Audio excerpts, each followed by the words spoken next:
Imagine for a moment that every dollar you owe is a chain weighing you down. You might feel like no matter how hard you try, you can't move forward because those chains keep pulling you back. But what if I told you there's a step-by-step way to break free? By the end of this video, you'll discover not only how to manage your debt, but also a powerful method that could save you thousands of dollars and years of stress. Stick with me, because once you know this, you'll never look at debt the same way again. Number 1. Understand exactly what you owe. The first step to managing debt is shining a bright light on it. Many people avoid looking at their total debt because it feels overwhelming, but the unknown is always scarier than the truth. Write down every single debt you have: credit cards, personal loans, student loans, car loans, medical bills, everything. Include the balance, interest rate, and minimum payment. For example, imagine you owe $8,000 on a credit card at 22% interest, $15,000 in student loans at 6%, and $10,000 on a car loan at 5%. When you list it all out, you start to see the full picture. And here's the good news. Once you see it, you can control it. Number 2. Build a realistic budget. Debt management without a budget is like trying to drive cross-country without a map. A budget helps you know where every dollar is going. The simple version is this: write down your income, then track your expenses. For beginners, the 50-30-20 rule is a helpful guide. That means 50% of your income goes to needs like rent and food, 30% goes to wants like entertainment, and 20% goes to savings and debt payments. But here's the twist. If you're serious about getting out of debt, you might flip the script and push more than 20% toward your debt. For instance, if you make $3,000 a month, instead of just $600 for debt, you could aim for $900. That extra push shortens your payoff time dramatically. Number 3. Choose a payoff strategy that fits you. There are two classic methods to pay off debt: the snowball and the avalanche. Both work, but one might work better for your personality. The snowball method is where you pay off the smallest debt first while paying minimums on the rest. Once that small debt is gone, you take the money you were paying and apply it to the next debt, creating momentum like a snowball rolling downhill. This works great if you need quick wins to stay motivated. The avalanche method, on the other hand, attacks the highest interest debt first. Mathematically, it saves you the most money. For example, if you have that 22% credit card debt, Avalanche says hit that one hard before worrying about the 5% car loan. So which one should you pick? If you're motivated by numbers and savings, go Avalanche. If you're motivated by quick wins and psychology, go Snowball. The key is not which one you choose, but sticking to it consistently.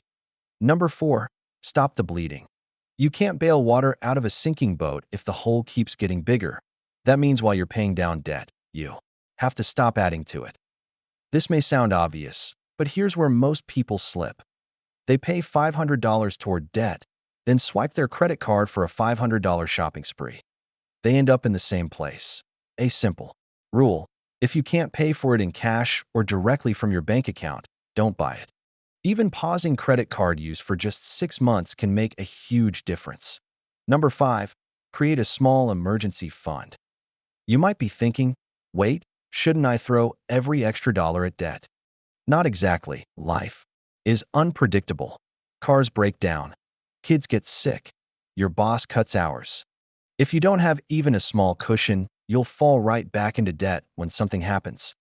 That's why it's smart to save at least $1,000 in an emergency fund before going full speed into debt payoff. Think of it as your safety net. If your car needs a $600 repair, you won't panic or pull out the credit card. You'll just use the fund and keep moving. Number 6. Cut expenses without feeling deprived. People often think budgeting means giving up everything fun, but debt management isn't about misery. It's about being intentional. Look at your spending and see where you can trim. For example, if you're spending $200 a month on takeout, you could cut it to $100 and cook simple meals at home. That extra $100 goes to debt. Or maybe you're paying for 5 streaming services. Cut it down to 2 and free up $40. The trick is small, painless cuts that add up. You don't have to cancel everything. You just have to prioritize. Number 7. Increase your income. Cutting expenses only goes so far. If you want to speed things up, you need more money flowing in. And here's where things get exciting. Even an extra $300 a month can slash months or even years off your debt journey. You could deliver groceries on weekends, freelance online, or sell items around your house. Think of it this way. If you owe $8,000 on a credit card and pay an extra $300 a month, you could be debt-free 2 years faster. That's huge. Number 8. Negotiate with lenders. Most beginners don't realize this, but lenders are often willing to work with you if you just ask. You can call your credit card company and ask for a lower interest rate. You can ask your medical provider for a payment plan. You can even request a due date change if it helps your cash flow. For example, if your card is at 22% interest and you negotiate it down to 15%, that could save you hundreds of dollars over the course of your payoff. The worst they can say is no, and the best they can say is yes and save you money. Number 9. Consider debt consolidation. If juggling multiple debts feels overwhelming, consolidation might make sense. This means combining several debts into one loan, ideally at a lower interest rate. For example, instead of paying 3 different credit cards at 22%, 18%, and 19%, you roll them into one loan at 10%. Now you only have one payment and a lower interest rate. But here's the warning. Consolidation only works if you stop using the old cards. Otherwise, you'll end up with a consolidation loan and brand new card balances, doubling your trouble. Number 10. Track your progress and celebrate milestones. Paying off debt can take months or years, and it's easy to get discouraged. That's why tracking matters. Make a chart on your wall or use an app to watch your balances shrink. Every time you knock out a loan or reach a milestone, celebrate. It doesn't have to cost money.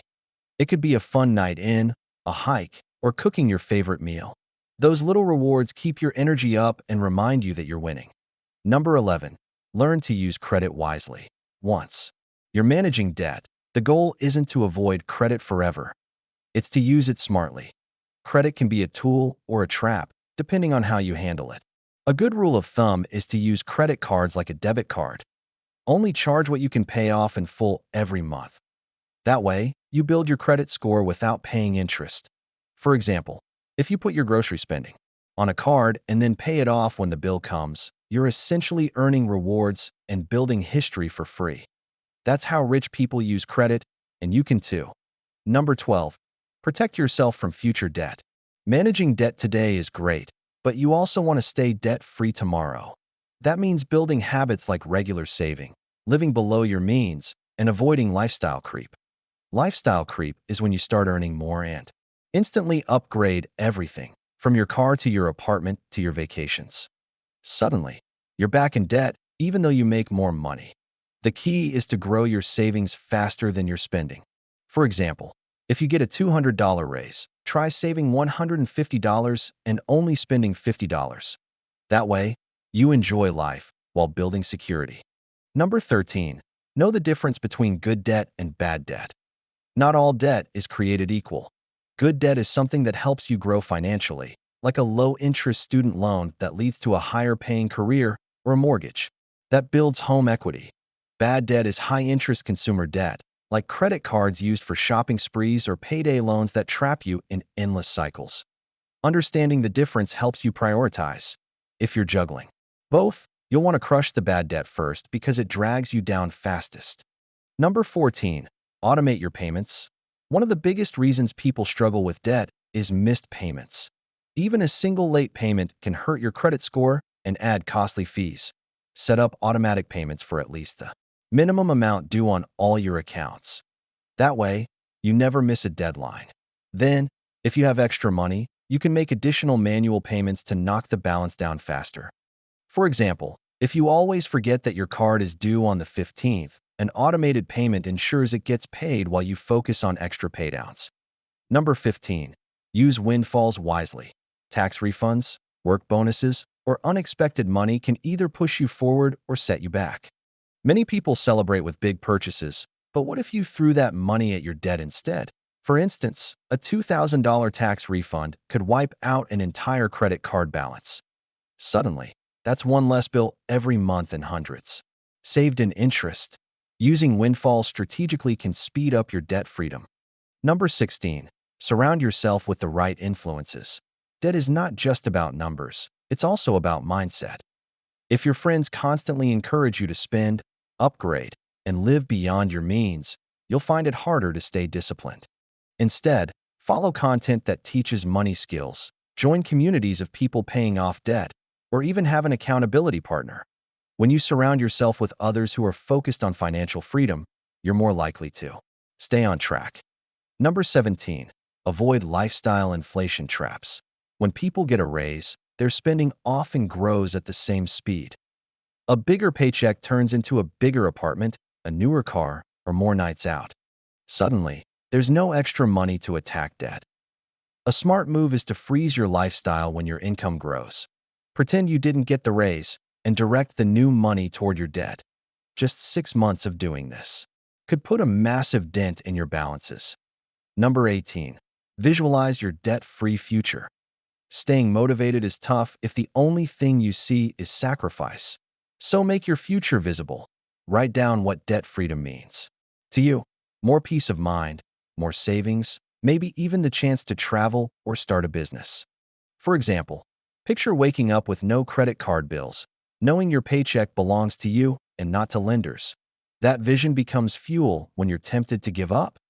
Number 19. Watch out for debt traps disguised as solutions.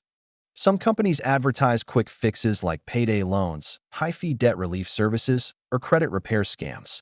These often make the problem worse, not better.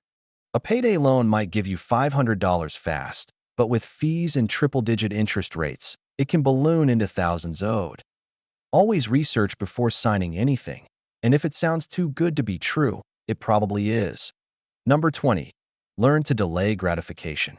Many debts come from one simple habit: wanting something now and worrying about the cost later. Training yourself to wait before making a purchase is one of the strongest debt management skills. Try the 30-day rule. If you want something that isn't a need, write it down and wait 30 days. If you still want it and can afford it without debt, then buy it. Most times, the urge passes and you save money. Here's the truth. Debt doesn't have to control your life. You can take back the power. But there's one secret I haven't told you yet, and it's the key that keeps people out of debt forever. It's not just about paying off balances. It's about changing how you see money. When you start seeing money as a tool instead of just something to spend, everything shifts. So let me ask you, what's the very first change you'll make today to take control of your debt?